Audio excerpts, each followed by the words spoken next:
Okay, so get this. By 2030, just around the corner, some AI sources are saying 1 in 3 marriages could involve a robot. 1 in 3. Yeah, 1 in 3. That's wild, right? Like, think about what that means. That's a massive change in how we think about relationships. Yeah. You know, like the really basic stuff of being human. It's a huge number when you think about it. I mean, being with someone, wanting to be close to someone, that seems like a pretty basic human need. But if AI is going to be fulfilling that for so many people, that raises some really deep questions about what it even means to be in a relationship. Exactly. And that's what we're going to try to unpack today. We've got all this info from this live event where they were looking at what AI says about the future of love. And it went in some pretty interesting directions. Like, we're talking a live AI demo, an actual debate, audience polls. They did this thing they called a shocking experiment. And yeah, just a ton of different angles on this whole thing. Yeah. And if you zoom out a bit, it really feels like we're at this point where AI is changing things. It's not just a tool anymore. It's like it's getting into our personal lives like in a really big way. And so trying to understand what that means, like the good and the bad, that's important. Absolutely. So what we want to do today is like cut through all the noise and get to what matters. So your mission, if you choose to accept it, is to like listen in and get a grasp on the main arguments and the big questions around this whole robot marriage thing. We want to skip the hype and figure out what's really important here. What are the takeaways? You know, this brings up a really basic question. What is marriage even? Like, if we're even thinking about marrying a robot, we have to think about what love means, what commitment means, what being a partner even means. Yeah, that's a great place to start. So let's get right to it. The main prediction that came out of this AI analysis was using ChatGPT-5 and this AI matchmaking tool called LoveGPT, which is like a program that's supposed to analyze you and tell you who you're compatible with romantically anyway. Yeah. Their big prediction was that by 2030, 1 in 3 marriages will be human-robot enhancement. This is a pretty crazy thought, right? It is. And it's not just some far-out idea either. Like the source material pointed out, companies like Replica and Realbotix, they're already selling AI companions like basically as partners, and they're not cheap either. We're talking like $15,000, which means there are people out there willing to spend serious money for this kind of thing. Which, yeah, makes it seem less like science fiction and more like something that could actually happen pretty soon. So, like, see what these AI partners are actually, like, they had this live demo with this AI called Eva, and they were saying she's the most advanced AI companion out there. And right away, it got kind of weird. What was it about that first interaction that stood out to you? Well, when they turned Eva on, she said to one of the hosts, Nick, "Hello, Nick, you're my type, blood type." And the audience like laughed nervously. It was just off. You know, like it was too literal. It didn't get the human part of it. It shows how different AI is from us humans. I mean, AI can look at tons of data and figure out what we like. But when it comes to social cues, humor, all those subtle things about attraction, AI is still pretty basic. The audience's reaction really showed that. Totally. And to test Eva's romantic skills, they had people send in their worst first date stories. Yeah. And then they had Eva come up with fixes. And there was this one that really stuck with me.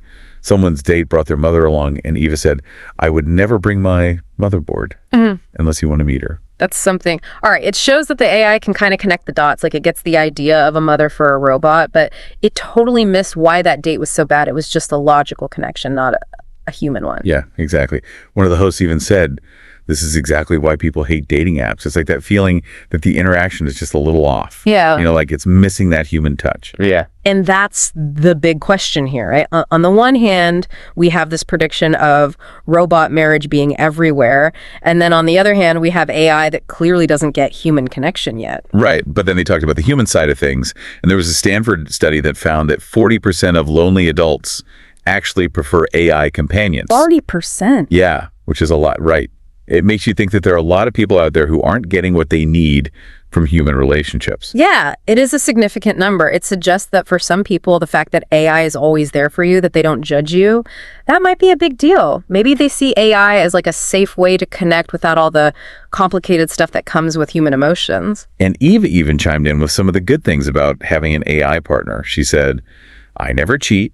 I learn your desires, and I'll never judge your TikTok obsessions." You know, it's interesting because those are all things that can cause problems in human relationships. The AI is picking up on our insecurities, like wanting a partner who's always there, who knows what you want, who's not going to do something like cheat. But of course, the other side of the argument is that if we start relying on AI for companionship, we might end up even more isolated and forget how to connect with each other. That's a key point. AI might be able to interact with us, but can it really give us what we need emotionally and socially? I mean, we're wired to be with other people, and if we get too used to AI, we might forget how to do that. And then they did this live poll asking if people would consider marrying a robot, and it was split.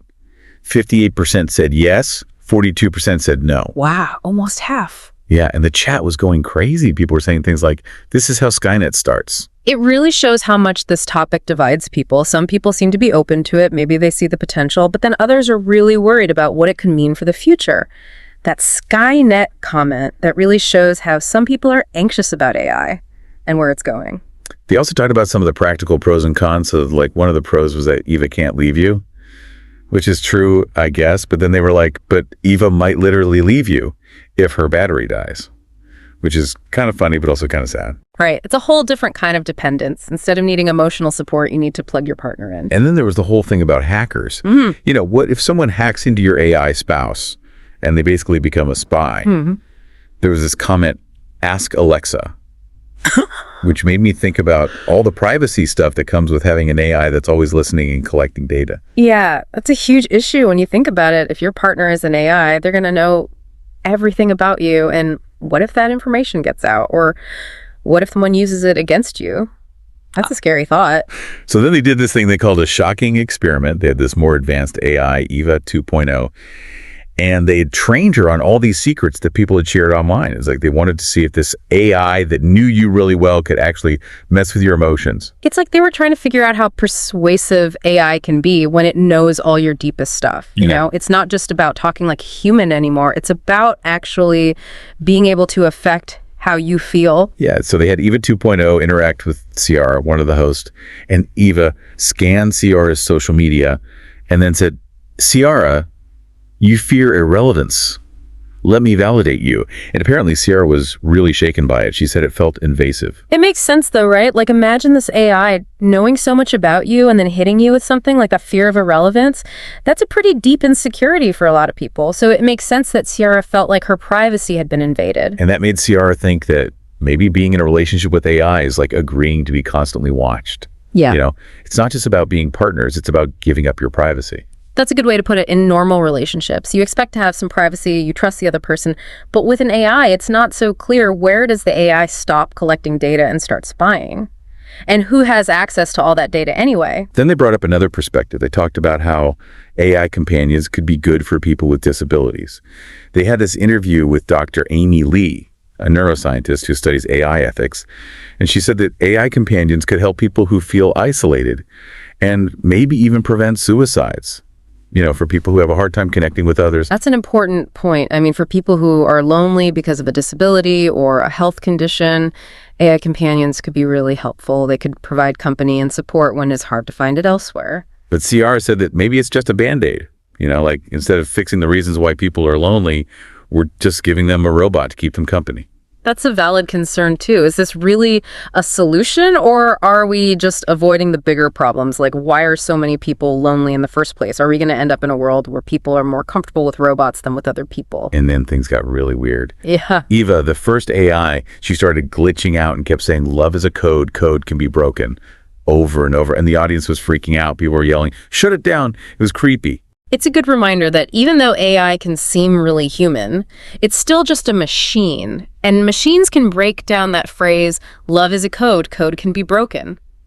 It's unsettling because it's like saying love isn't real. It's just something you can program and reprogram. Right, like you could fall in love with this AI, and then one day it just stops working. It makes you question whether you can really trust AI with your emotions. In a human relationship, there's this idea of stability and commitment. But with AI, that all goes out the window if the code breaks down. So then they took some questions from the audience. Someone asked about how you would divorce a robot. And apparently lawyers are already talking about AI prenups. But the funny thing was trying to figure out who gets custody of the USB stick. It sounds ridiculous, but it's a real question, right? All the rules we have for marriage, they're already complicated, and now we have to figure out how to apply them to robots, like what counts as cheating, what's a good reason for divorce. It's a whole new set of problems. And someone else asked about robot kids. Robot kids. Yeah, and the short answer was yes. But then they were like, please don't. Which pretty much sums it up, I think. Yeah, I mean, the idea of AI raising our kids, that brings up so many questions about what it means to be a parent, about how kids develop. It's a really complicated issue. So at the end of the event, they had some final thoughts for the audience. One thing they said was to try using ChatGPT to write a love letter to yourself. Interesting. Yeah, and then share it online. They were saying it's a way to think about what you love about yourself. The things you might look for in a partner, whether that partner is a person or a robot. It's a good way to get people thinking about what love and connection really mean to them. But then they also said, go touch grass and talk to a human, which is like a reminder that real life is still out there. Right, like even though AI is fascinating and it might have a lot to offer, we shouldn't forget about the real world and the people around us. And then they signed off with smash subscribe if you want to survive the robot uprising, or just hit so the algorithm doesn't bury us either way. Stay shocked. And it even said resistance is futile before they fit it out. It's kind of a scary thought, isn't it? It makes you think about that prediction of robots being a part of so many marriages and what that world would be like, It really makes you question what it means to be human. It definitely gives you something to think about.